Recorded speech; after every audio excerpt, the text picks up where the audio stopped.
It's so funny and beautiful because like sometimes the things that you take the least seriously as a creative person, as a lyricist, are the things that resonate way more than the things that you like labored meticulously over and you invested so much in, and then somebody hears it and it's like, oh. A lot of the time it's probably because it wasn't us really doing it so much. We were kind of just like letting the energy flow. Yeah. You know? That's something that I definitely even when I create my albums, like what I try to do most of the time with most of my content is I will just get into a deep state of what the message of the song that I'm going for is, and then I will just sit. I'll just sit and let information flow to me in the most like natural ways, as opposed to like getting a piece of paper and writing or like whatever it might be. Like literally just like I'll wait.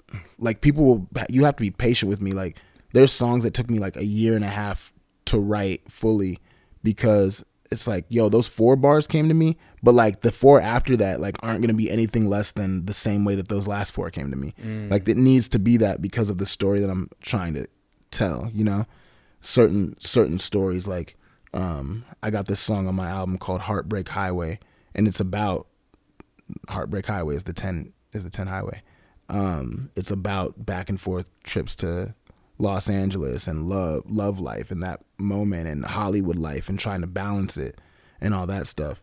And it's like, there's no way I'm about to sit here and force that song. Like, that song needs to be God-given. You know what I mean? That song needs to be, and it is. Like now when I listen back to it, I'm just like, holy shit, like I made a song like this. No, I didn't. Like, you know what I mean? Like, yeah. Oh, that's funny. Okay, so I got McDermott. Yeah. Really helped me understand this. McDermott is exactly what I'm talking about Patience. when I'm giving that approach. Yeah. Yeah. And not being too eager just to get something out, but allowing it. And sometimes it would be frustrating for me. Because I'm like, no, well, I got the whole vision, man. I think I know. And then, you know, it's the classic thing of when you know, you don't know. But when you're seeking, you're open. So then I had the song Buddha that I worked with McDermott on. And initially, I would rap it all. Like, can I be a Buddha? Can I be a Buddha? Brrrah. Right? And people really resonated well with the song or whatever, mostly with the lyrical content and the beat. But then I went in to record it with him, and I was just doing the verses like I'd normally do on stage. And he's just pauses it. He's like, this isn't what's the vibe, man. Your delivery is clashing with what it is to be the Buddha. You're trying too hard. Yeah. I don't know if you're doing Designer or Eminem, but this isn't Flu. Right.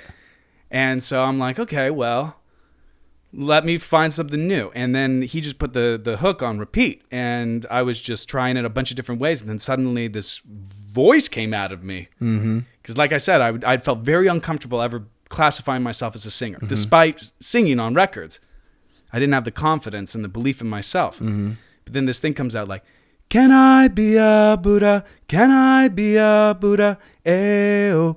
Everybody sits up in the room. Yeah. And then he's like, crack the door open. That's it.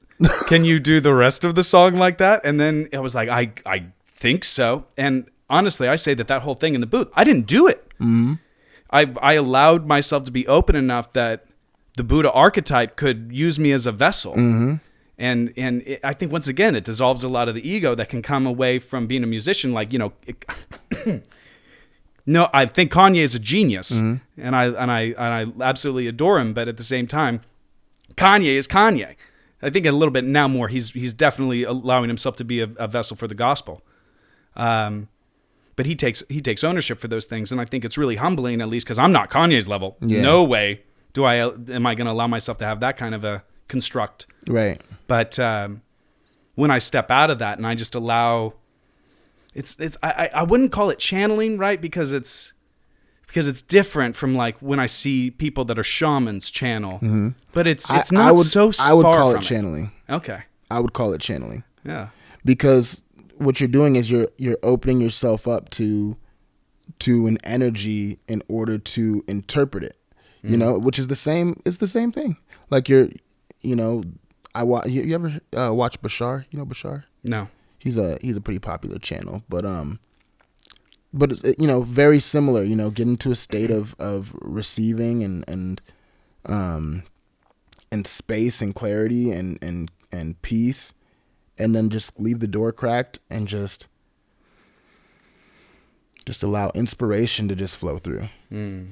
Just allow inspiration to just come lend its hand and not get in the way of it. That's all channeling is to me.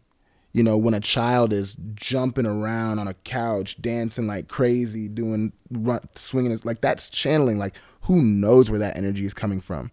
That, you know what I mean? Like that is natural, pure energy. What we're doing most of the time in our lives is containing ourselves from channeling. Oh, that's brilliantly. You know what I mean? Yeah. Like we're being poised while we're trying to like not let all this energy out, whether it be sad, happy, exuberant, excited, melancholy. Like, we're just containing ourselves. Like, it's in our nature to channel. It's in our nature. That's so interesting, because then that makes me think about like how I find God in spirituality is through the surrender. It's through the letting go. Right. And because it's in the resistance that I find my ego, and that too. I find a lot of the fight and the stress. Me too.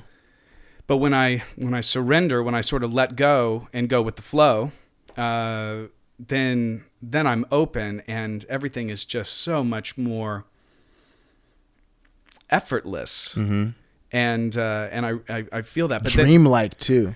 Yeah. Very dream state. Like, I notice that when I come out of those moments, like, I'm very much like, where was I at?